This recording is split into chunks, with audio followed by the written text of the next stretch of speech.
우리에게 주실 하나님 말씀 신약성경 디모데전서 제3장 14절 15절의 말씀입니다. 디모데전서 제3장 14절 15절 말씀을 제가 봉독해 올리도록 하겠습니다.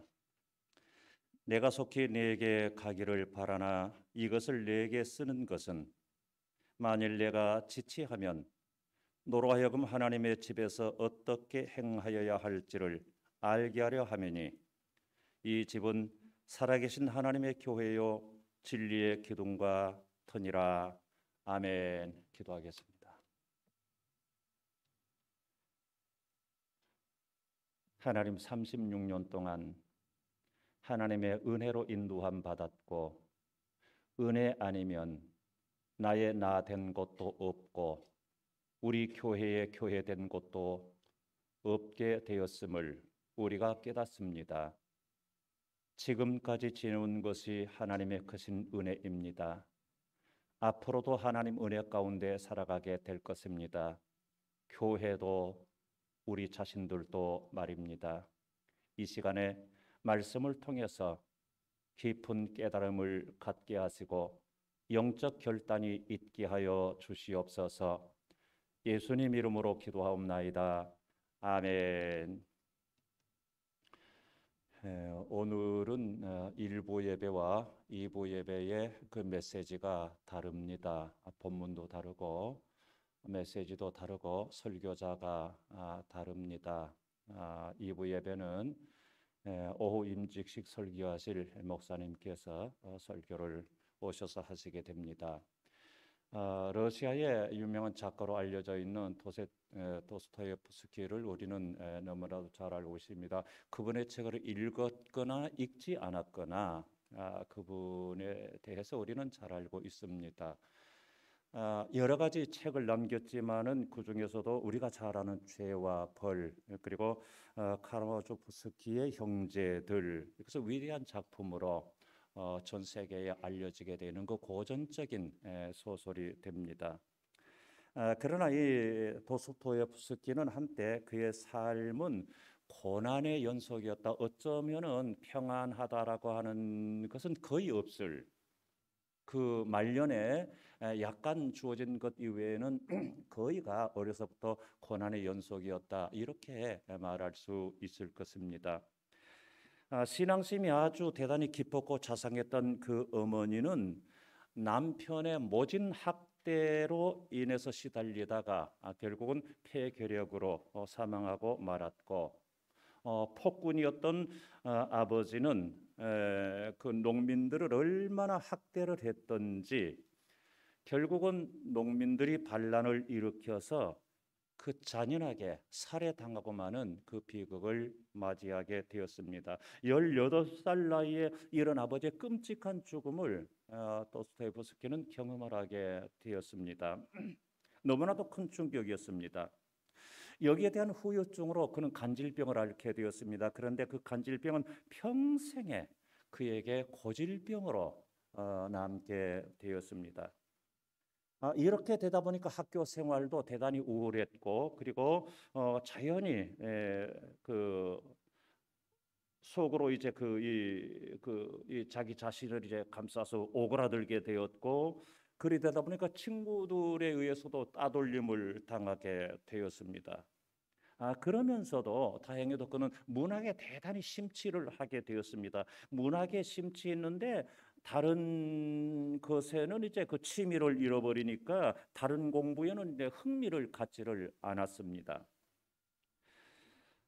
이렇게 해서 그는 그 젊은 시절을 고독하고 정말 우울한 그런 날들을 보냈습니다. 그것이 이제 마음의 병으로 남게 되었습니다.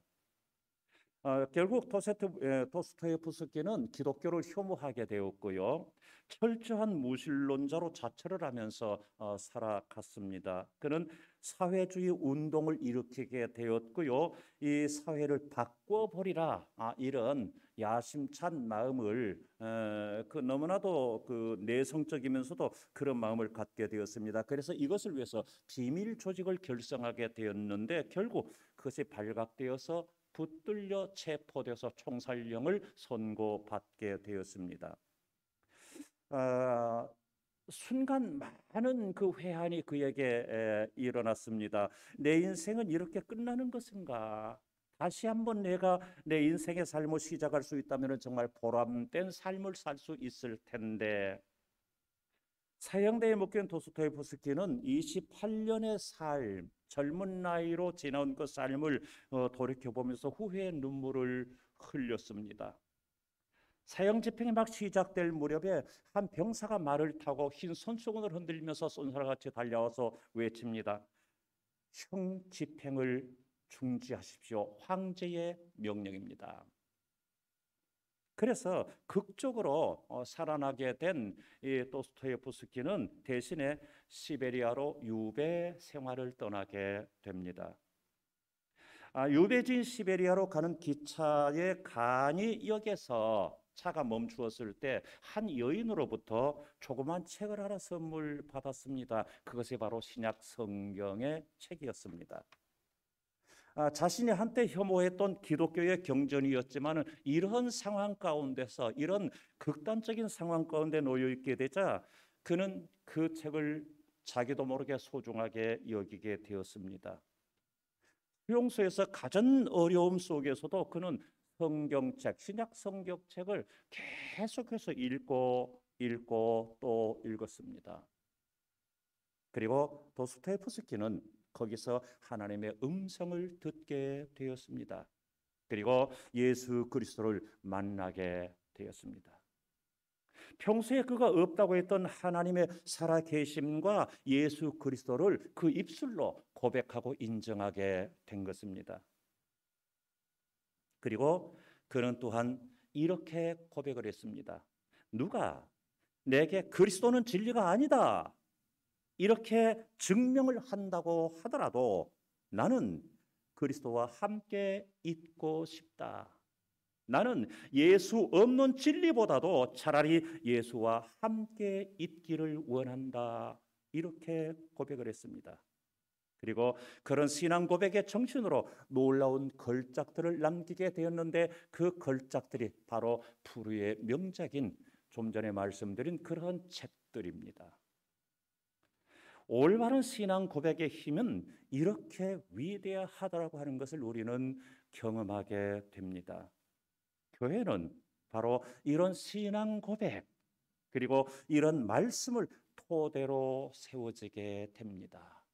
교회가 이런 신앙 고백과 이런 말씀의 토대에서 세워진다고 하는 것은 달리 말하면 우리 자신들의 믿음이 그러하다고 하는 것입니다.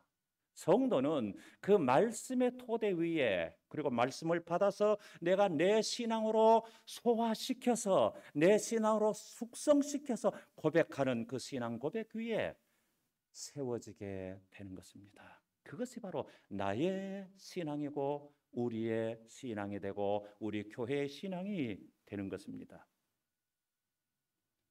베드로는 그렇게 고백했습니다. 마태복음 16장 16절에서 우리가 잘 아는 그 고백으로서 주는 그리스도시요 살아계신 하나님의 아들이십니다. 이렇게 고백을 했습니다.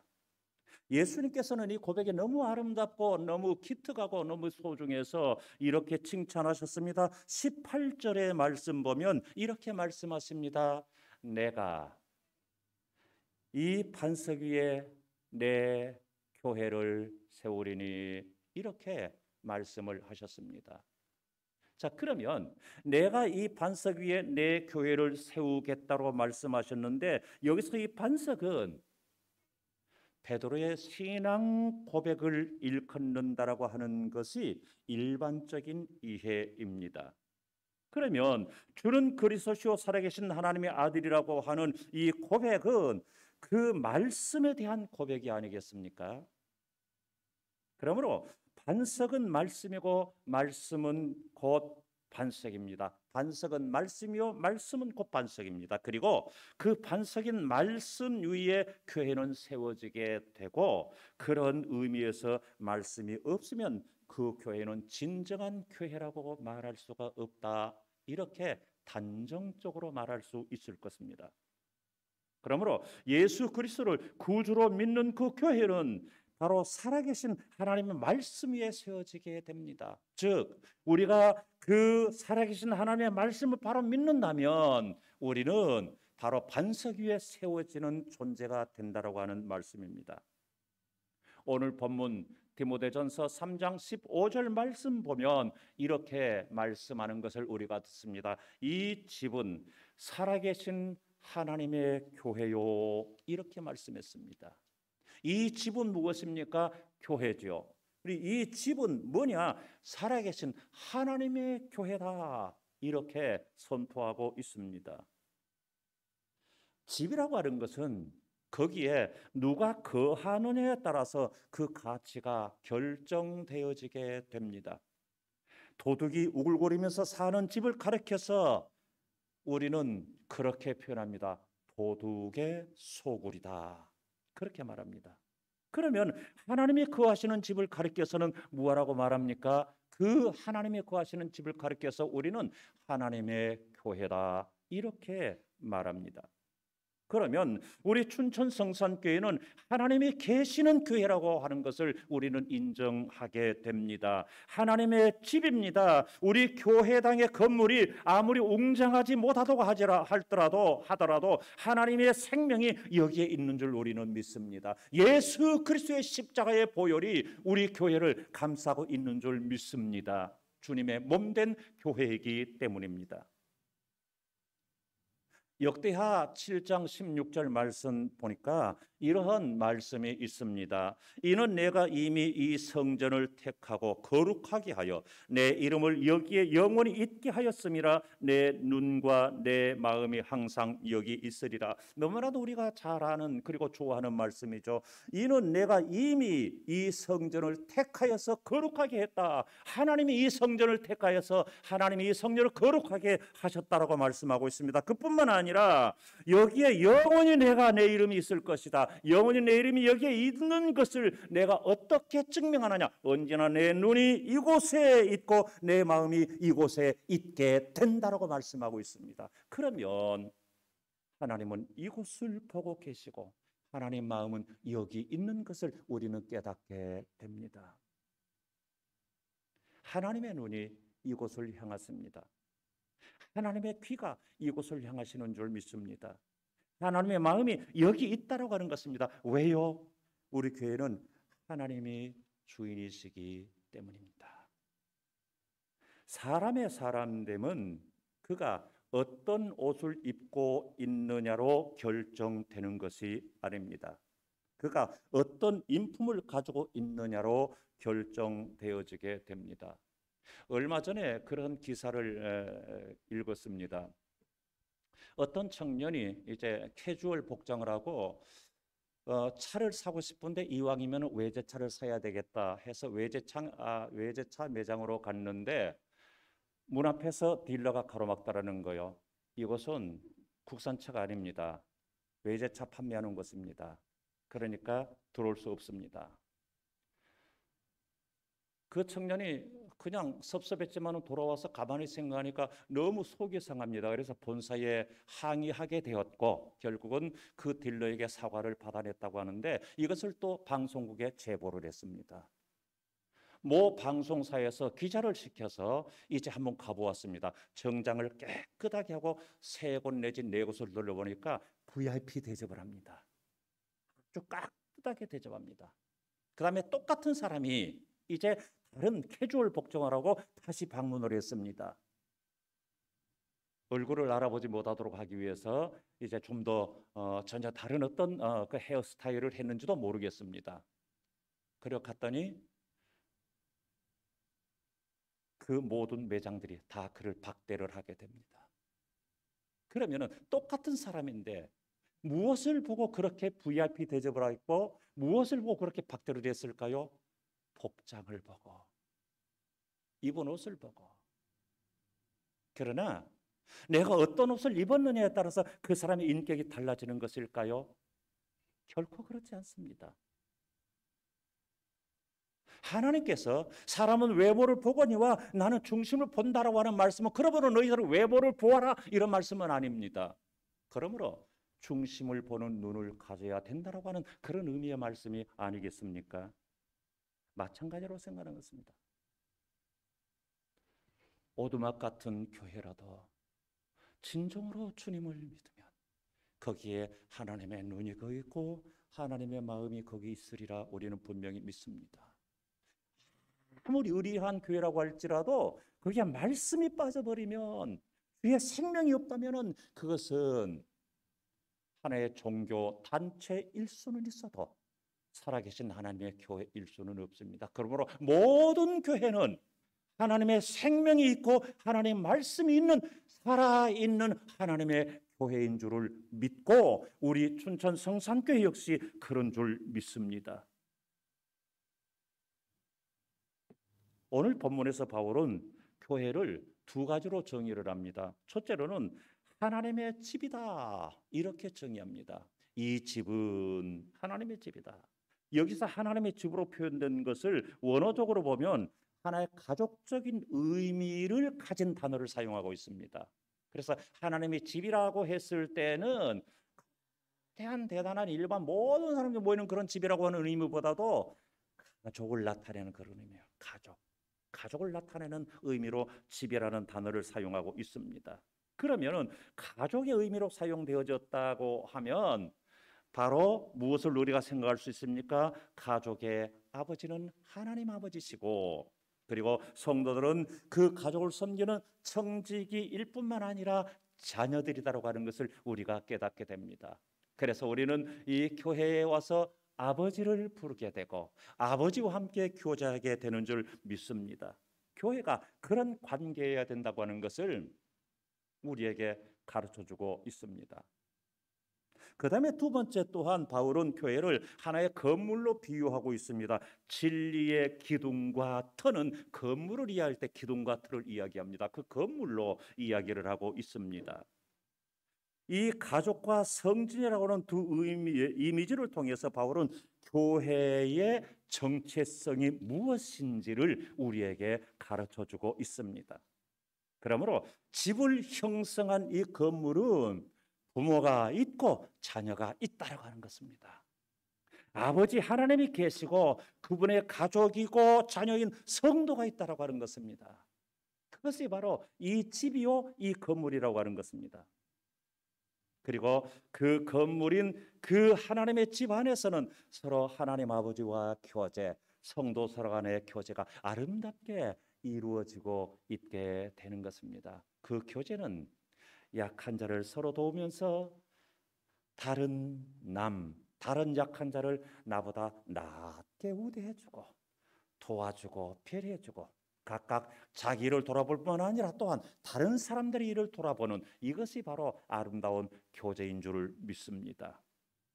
오늘 우리 춘천 성산교회 창립 36주년이 되는 해입니다.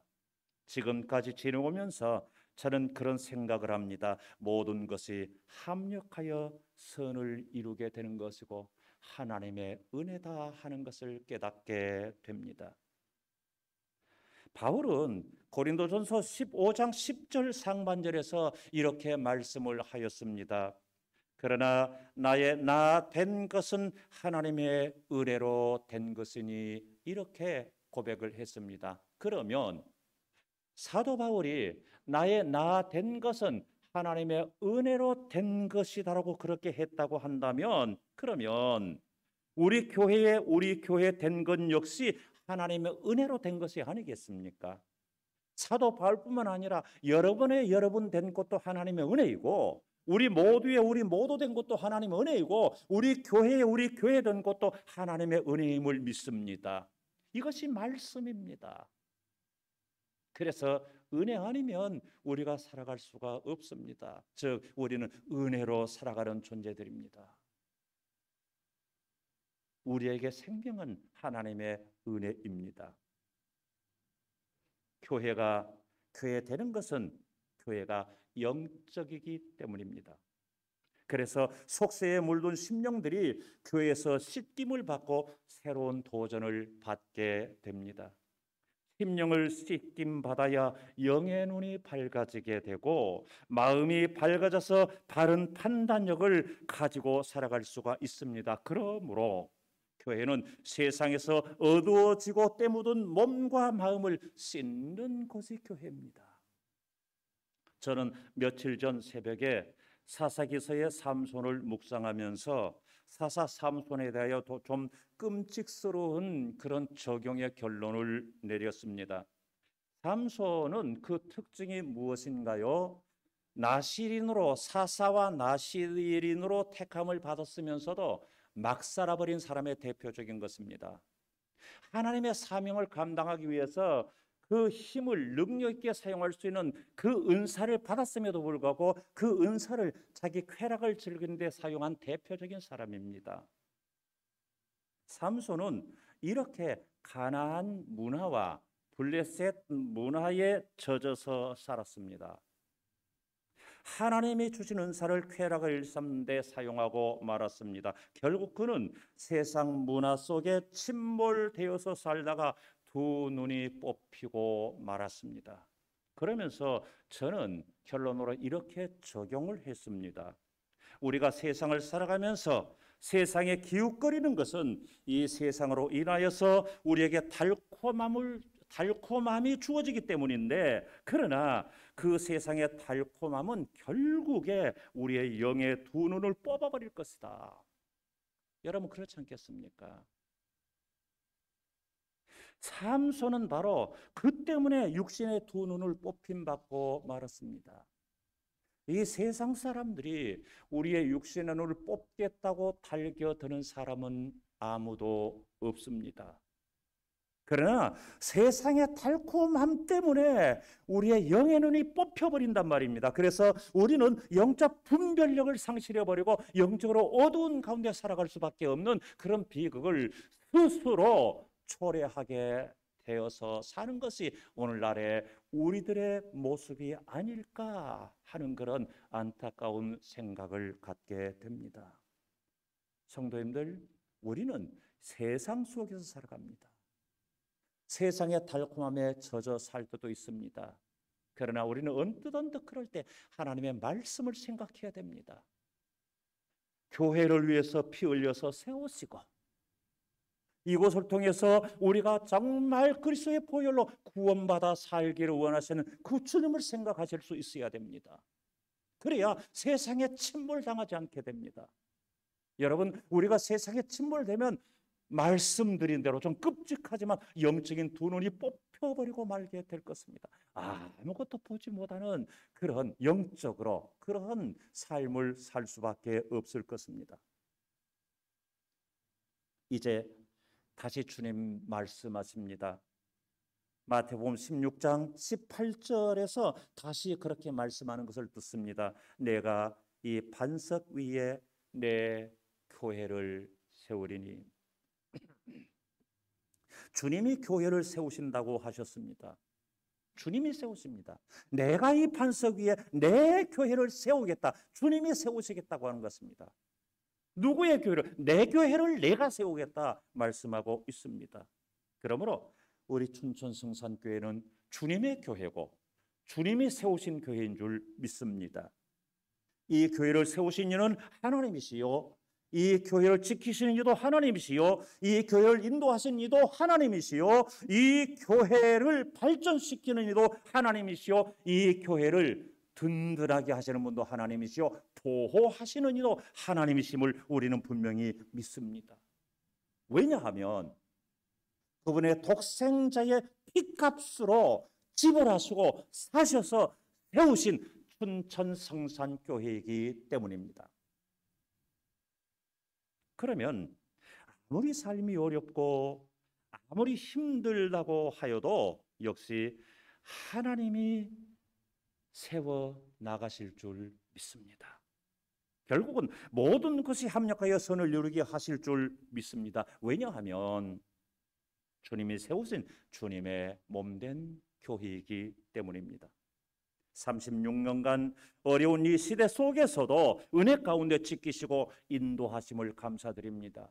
2년 정도 코로나로 인해서 위협을 받기도 하였고 어려움을 당했지만 그럼에도 불구하고 우리의 신앙은 흐트러지지 않은 줄 믿습니다. 왜냐하면 예수 그리스도의 생명이 내게 있기 때문에. 우리가 혹시 믿음이 겨자씨만큼 작아졌을 수도 있습니다. 그러나 괜찮습니다.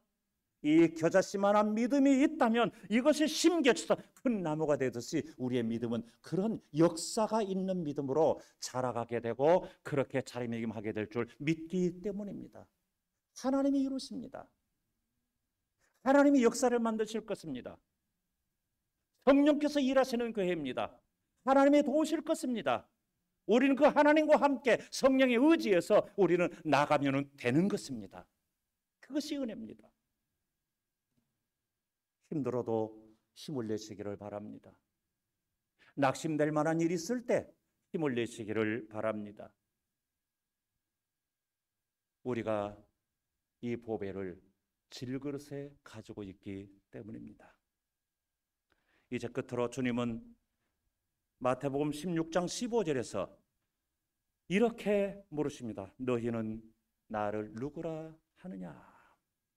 이때 그 유명한 대답을 16절에서 베드로는 대답하게 되지요. 시몬 베드로가 대답하여 이르되 주는 그리스도시요 살아계신 하나님의 아들이십니다 고백합니다. 그러면 베드로에게 이렇게 물으셨던 주님은 동일하게 우리에게 그렇게 묻지 않으시겠습니까?